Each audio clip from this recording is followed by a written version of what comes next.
I think you never forget that teacher who had an impact on you, who showed you some kindness or made you really believe in yourself. Great teachers can change lives, and that is exactly what one Montreal teacher has done. And her amazing work with special needs students has now been recognized by the Prime Minister. GAIL Bernstein is the only Quebecer to win this year's Prime Minister's Award for Teaching Excellence, and she joins us now. Hello, Miss GAIL. Hi, Natasha. Thank you so much for having me on your show. Well, congratulations, first and foremost. No, thanks. How long have you been teaching, Miss GAIL, and what made you decide to become a teacher? I have been teaching for over 40 years. It started when I was in CEGEP, way back. I'm dating myself, to Dawson.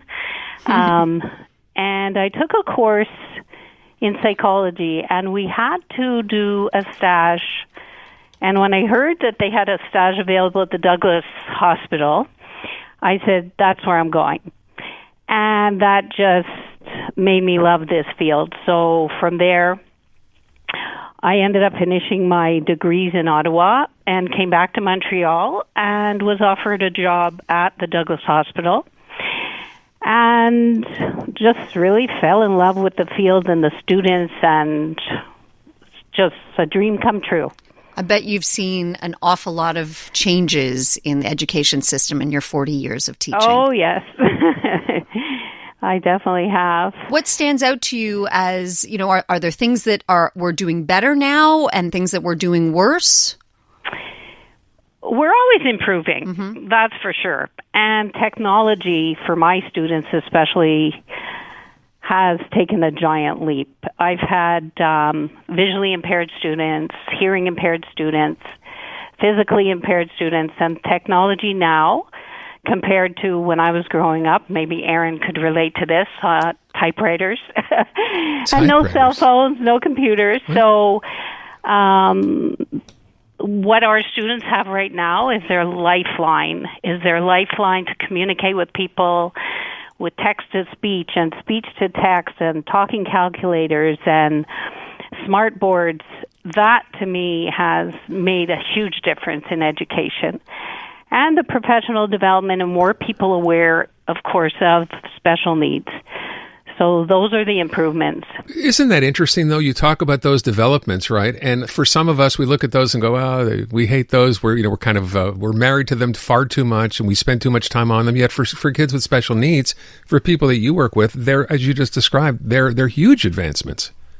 Yes, they can't do without them, especially the visually impaired students who I've had to learn the technology along with them. So I invited the MAB, Montreal Association for the Blind, in to teach me and understand how to use the technology so these students could catch up and be in my class and follow along. And it's an eye-opener. I really believe that teaching is a calling, and the teachers who are the best teachers, it's because they love it, no matter how hard it can be, how demanding, how difficult it can be.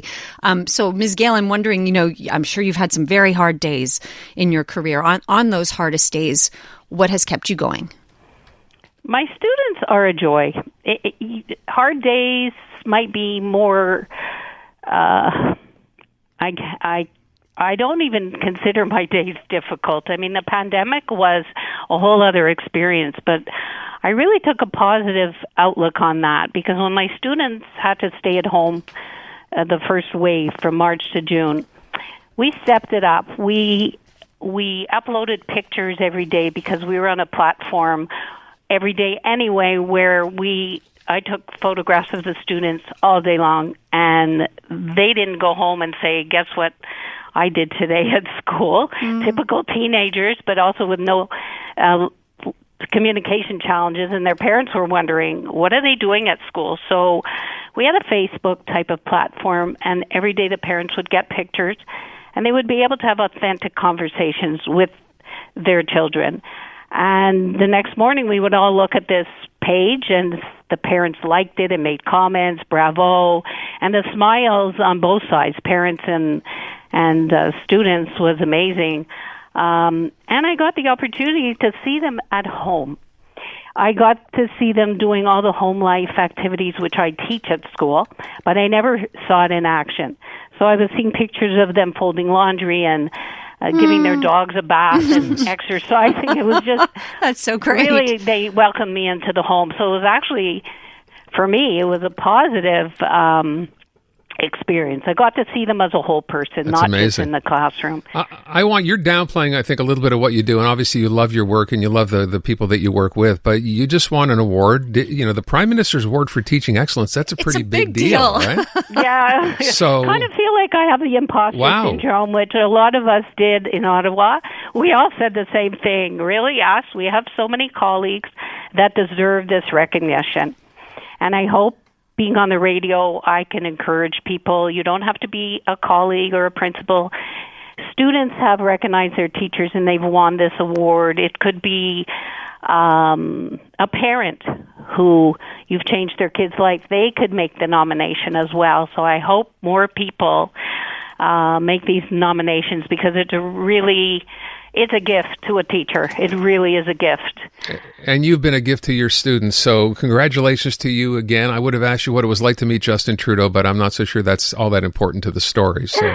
He's very friendly. Is he? Very friendly, yeah. He was taking pictures with all of us after the ceremony, and he was very informal, and he made an amazing speech. So that's nice to hear. Yeah, it was nice. I bet it's easy for him to make an amazing speech about someone like you. You are clearly a pillar at L.I.N.K.S High School in Ahuntsic, and way beyond that. Congratulations, Gail. Yeah. What a pleasure to meet you. Thank you. Could I just say one thing? Sure. Please. One of the challenges that you were talking about, is for our students to have job opportunities out when they leave us.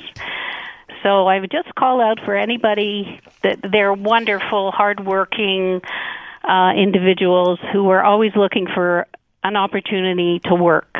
So if your callers have any ideas for stages, apprenticeships, job opportunities, we're always looking to help them in that aspect. That's a wonderful thing to put out there. So let me follow up just very quickly. How would they do that if they're able to do that?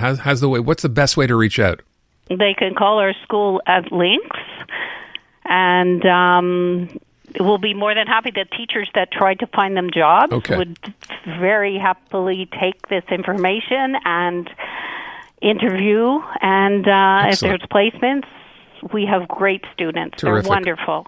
Gail, thank you so much for your time. Congratulations on your award and for the amazing work that you do. Thanks so much. Thank you for the opportunity. You bet. Oh, congratulations. Take good care. Gail Bernstein. It's L.I.N.K.S. That's L.I.N.K.S. High School in Ahuntsic. And I love that she reached out and said, hey, it's one thing to be there. It's another to get into the real world. They want to work. They're able to work. Mm-hmm. So if you need someone, what a great thing to do.